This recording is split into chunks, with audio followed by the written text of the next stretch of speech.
મિત્રો, આપ સૌનું સ્વાગત છે આપણી પોતાની ચેનલ સીએન સિનેમાની અંદર. આજે આપણે વાત કરીશું ગુજરાતી મૂવીના બોક્સ ઓફિસ કલેક્શનની. તો સૌથી પહેલાં વાત કરીએ આપણે લાલો મૂવીની. લાલો મૂવી જે આપણા હૃદયમાં વસી ગઈ છે, ગુજરાતી સિનેમાનું પ્રાઇડ છે.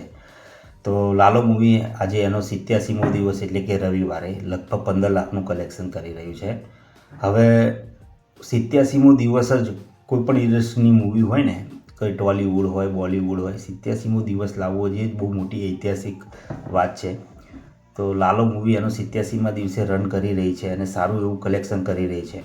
જો કોમ્પિટિશન ના હોત ને તો લાલો મૂવી ક્યારની 100 કરોડ વટાવી લીધા હોત ખાલી નેટની અંદર.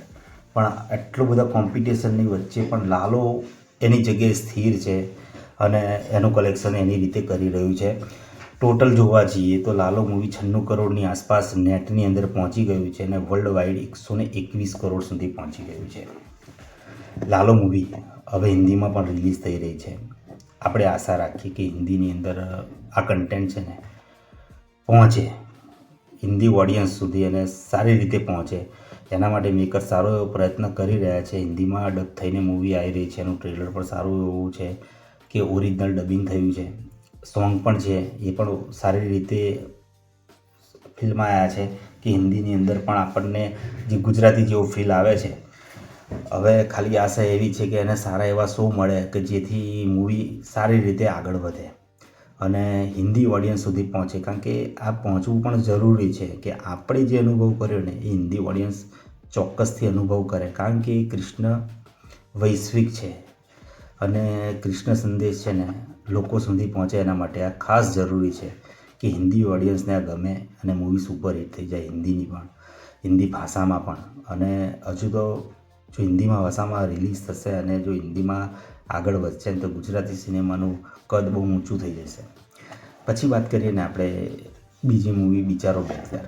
બિચારો બેચલર રિલીઝ થઈ અને જેટલી અત્યાર સુધીની ગુજરાતી મૂવી રિલીઝ થઈ, જીવ મૂવી થઈ, પછી ટાર્ઝન મૂવી, પણ એ બધા કરતાં સૌથી સારું કલેક્શન આવ્યું હોય ને તો બિચારો બેચલરનું છે. પહેલા દિવસે 15 લાખ, બીજા દિવસે 20 લાખ અને આજે લગભગ 25 લાખનું કલેક્શન કરશે. એની સાથે બિચારો બેચલર મૂવી છે લગભગ 60 લાખના કલેક્શન સુધી પહોંચશે. એનું બજેટ છે એ લગભગ 1.30 કરોડનું છે અને 60 લાખ અત્યારે કમાણી થશે. અને જો સોમવાર સારો ચાલશે તો મૂવી એક હિટ તરફ જશે. અને ગુજરાતી મૂવી જો હિટ થાય ને તો આપણા માટે સારું છે. કારણ કે એનાથી ગુજરાતી સિનેમા આગળ આવશે. કારણ કે આપણે જોયું, જો વંદે ભારતની વાત કરીએ તો વંદે ભારત મૂવી રિલીઝ થઈ પણ કન્ટેન્ટ સારું ના હોવાથી લોકોને મૂવી હૃદયના અંદર સ્પર્શી નહીં, હૃદય સુધી પહોંચી નહીં અને મૂવી એક ફ્લોપ તરફ આગળ વધી રહી છે.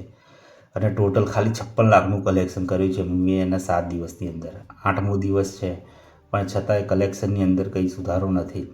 એટલે મલ્હાર ઠાકરની મૂવી, ભલે મલ્હાર ઠાકરનો અભિનય સારો હોય પણ મૂવીના કન્ટેન્ટની અંદર દમ ના હોય તો એ ઓડિયન્સ એને પસંદ નથી કરતી અને મૂવી ચાલતી નથી.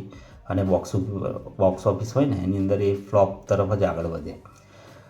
હવે મલ્હાર ઠાકરની એક નવી મૂવી આવી રહી છે જેનું ટીઝર સારું એવું છે, આપણે લગન લાગી રામનું. તો આપણે જોઈએ કે એ 6 ફેબ્રુઆરીના રોજ રિલીઝ થવાનું છે નવા વર્ષે, એટલે કે આ વર્ષે 6/2/26ના વેલેન્ટાઇનનો સમય છે. મૂવી સારી ચાલે એવી આશા. કારણ કે ગુજરાતી મૂવી આગળ વધે એ જ આપણા માટે સૌ સારી વસ્તુ છે. કારણ કે આપણે ગુજરાતી સિનેમાને આગળ લઈ જવાની છે. આશા રાખીએ કે કોઈ ગુજરાતી મૂવી એવી આવે કે લાલો મૂવીનો રેકોર્ડ તોડે. પણ અત્યારે હાલ કોઈ મૂવી એવું લાગતું નથી કે લાલોનો રેકોર્ડ તોડી શકે. કારણ કે 100 કરોડ સુધી પહોંચવું જે બહુ મોટી વાત છે. ફરી મળીશું નવા એપિસોડની અંદર. જય દ્વારકાધીશ, જય શ્રી કૃષ્ણ.